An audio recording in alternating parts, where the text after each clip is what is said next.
ప్రేక్షకులందరికీ నమస్కారం. మీ డాక్టర్ సుందరి ప్రేక్ష. కొత్త సంవత్సరంలోకి అడుగు పెట్టబోతున్నాం. ఈ సంవత్సరం అంతా కూడా మనకి ఎలా ఉంటుంది వృశ్చిక రాశి వారికి అని చూస్తే, వృశ్చిక రాశి వారికి విశాఖ 4వ పాదంలో పుట్టిన వాళ్ళు, అనురాధ 4 పాదాలు, జ్యేష్ఠ 4 పాదాలు ఎవరైతే జన్మిస్తారో వారందరూ వృశ్చిక రాశి అవుతుంది. రాశ్యాధిపతి కుజుడు.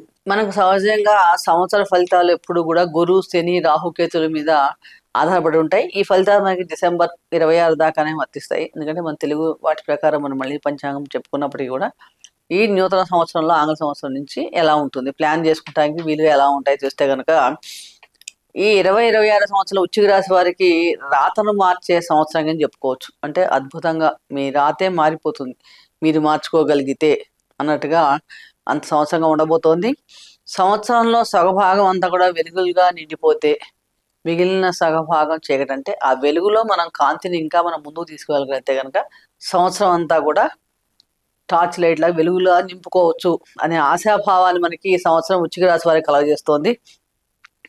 ముఖ్యంగా మొదటి సగభాగం శారీరకంగా, మానసికంగా, ఆర్థికంగా చిన్నపాటి ఆందోళన ఉన్నప్పటికీ కూడా అధిగమించి ముందుకు సాగుతారు. ధనాధిపతి, పంచమాధిపతి అయిన గురువు సంచారం అష్టమం భావంలో జూన్ 1వ తారీఖు దాకా ఉంటుంది. అంటే సంతానానికి సంబంధించిన విషయాల్లో ఒక సడన్ ఈవెంట్స్ రావడానికి అవకాశం ఎక్కువగా ఉంది. అలాగే సంతానం రీసెర్చ్ ఏమైనా చేస్తుండి పిహెచ్డి చేస్తుంటే వారికి అనుకూలంగా ఉండడానికి అవకాశం ఎక్కువగా ఉంది. ఈ సమయంలోనే మీకు ఏంటంటే జ్యోతిష్యం, తంత్ర, యంత్ర శాస్త్రాల మీద ఆసక్తి పెరగడం, ఆధ్యాత్మిక చింతన పెరగడం, ఇలాంటివన్నీ కూడా పాజిటివ్ వైబ్స్ కింద చెప్పుకోవచ్చు. అలాగే ఈ సమయంలో ఎవరైనా ఇన్సూరెన్స్ కంపెనీలో పనిచేస్తున్న వారికి కానీ, రీసెర్చ్ చేసేవారికి కానీ వీళ్ళకి చాలా బాగుంటుందని చెప్పవచ్చు. కానీ అదేవిధంగా కుటుంబంలో కానీ సంతాన సంబంధమైన వైద్య ఖర్చులు రావటం కానీ, అలాంటి అంటే పిత్రార్జిత విషయాలపై కొంచెం వివాదాలు ఏర్పడటం కానీ అవి కూడా ఉండే అవకాశాలు ఉన్నాయి. జూన్ 2 నుంచి అక్టోబర్ 30 వరకు అద్భుతంగా భాగ్య రాశిలో ఉచ్చ స్థితిలో సంచారం. భాగ్య రాశిలో ద్వితీయాధిపతి ఉచ్చ రాశిలో సంచారం అద్భుతంగా యోగం అని చెప్పవచ్చు. ఈ సమయంలో మీకు గురువులు, పెద్దల యొక్క ఆశీర్వాదం లభిస్తుంది. ఆర్థిక అభివృద్ధి, సంతాన సౌఖ్యం కూడా చక్కగా ఉందని చెప్పవచ్చు. ఎవరైతే విదేశాలకు వెళ్ళాలి, వీసాలు రావాలని కోరుకునే వాళ్ళకి ఈ సమయం చాలా అనుకూలంగా ఉంది. విదేశీ ప్రయాణాలు ఉంటాయి కూడా చెప్పవచ్చు. ఉన్నత విద్య అభ్యసించే వారికి కూడా చాలా అనుకూలంగా ఉందని చెప్పవచ్చు. అక్టోబర్ 31 దశమ భావంలో సంచారం వల్ల ఉద్యోగంలో మంచి అభివృద్ధి ఉంటుంది. మీ కీర్తి ప్రతిష్టలు చక్కగా పెరుగుతాయంటే ఎటువంటి సందేహం లేదు. సంవత్సరం అంతా కూడా శని భగవానుడు పంచమంలో సంచారం చేస్తున్నాడు. అంటే ఆలోచించి నిదానంగా చేసే ఏ పనులైనా కూడా చక్కగా మీకు తీసుకునే నిర్ణయాలు సత్ఫలితాలను ఇస్తాయి. కాబట్టి ఆవేశాలకు లోనుకోకుండా ప్రతి పని ఆచితూచి ఆలోచించి దాని గురించి కులంకంగా తెలుసుకొని చేయటం వలన ఈ సంవత్సరం అంతా మీకు అభివృద్ధి వస్తుందని చెప్పవచ్చు. అది పిల్లల చదువు అవ్వచ్చు, మీ కెరీర్ అవ్వచ్చు, భవిష్యత్ విషయాలు అవ్వచ్చు, స్థిరాస్తి కొనటం అవ్వచ్చు, ఏ విషయంలో అయినా సరే ఆలోచించి దాని ముందు పూర్వపరాలు తెలుసుకొని ఆవేశపడకుండా నిర్ణయాలు తీసుకుంటే కనుక ఈ సంవత్సరంలో లాభాలు మీ సొంతం అని చెప్పడం ఎటువంటి అతిశయోక్తి లేదు.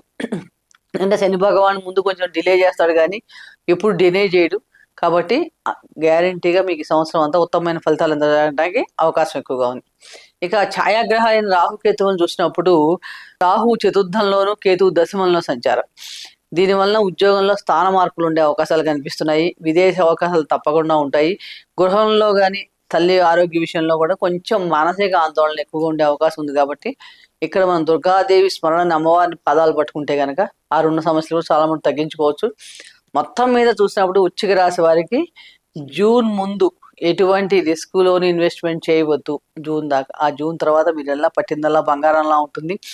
ఉద్యోగం మారాలనుకునే వారు కూడా జూన్ తర్వాత మారటానికి ప్రయత్నించండి, కాలం కలిసి వస్తుంది. స్థిరాస్తులు కొనటం కానీ, ఉన్నత ఉద్యోగం కోసం జూన్ తర్వాత ప్లాన్ చేస్తే చాలా అద్భుతంగా కలిసి వస్తుంది. సంవత్సరంలో మొదటి 6 నెలలు కూడా భార్యాభర్తల మధ్య కొంచెం సఖ్యతతో మెలగటం వలన కుటుంబ జీవితం కూడా చాలా ప్రశాంతంగా ఉండడానికి అవకాశం ఎక్కువగా ఉంది. తల్లి యొక్క ఆరోగ్య విషయంలో కూడా మొదటి నుంచి కొంచెం జాగ్రత్తలు తీసుకోండి. ఏ చిన్నపాటి అసమస్య వైద్య సలహాలు చక్కగా పాటించండి. ముఖ్యంగా లివర్ రిలేటెడ్ కానీ, జీర్ణాశయ సంబంధించిన విషయాలు కానీ, మానసిక ఆందోళన కానీ ఇలాంటి విషయాలు ఆరోగ్య ఇబ్బందులు వచ్చే అవకాశం ఉంది. కాబట్టి ఈ విషయంలో మొదటి నుంచి కొంచెం జాగ్రత్త కూర్చొని తినే ఆహార విషయంలో కూడా కేర్ఫుల్గా ఉండండి. వృశ్చిక రాశి వారి అనుకూలత పెరగడానికి గురు చరిత్ర పారాయణ చేయడం చాలా మంచి దివ్య ఔషధంగా పనిచేస్తుంది. ఓం గురవే నమః అనే మంత్రాన్ని ప్రతిరోజు జపించడం వల్ల కూడా చాలా అద్భుతమైన ఫలితాలు గురువు అనుకరిస్తే అన్ని గ్రహాలు అనుకరిస్తాయి. కాబట్టి అద్భుతమైన ఫలితాలు ఉంటాయి. అలాగే వృద్ధులకి కానీ, వికలాంగులకు కానీ, మీ తోచిన సహాయం ఎప్పుడు కుదిరితే అప్పుడు చేస్తూ ఉండండి. శనివారం నాడు వీలైతే అన్నదానం చేయటం కానీ, శివారాధన చేసుకోవటం, ఆంజనేయ స్వామి గుడిలో ప్రదక్షిణ చేయడం చాలా ఉత్తమమైన ఫలితాలు వస్తాయి. మీ అనుకూలతలు కూడా పెరగడానికి అవకాశం ఎక్కువ. ఈ విధంగా మొదటి నుంచి ప్లాన్ చేసుకోండి. మీ రాతను మార్చుకోండి. వృశ్చిక రాశి వారు 2026లో మీకు అంతా శుభం కలగాలని అమ్మవారిని ప్రార్థిస్తూ స్వస్తి.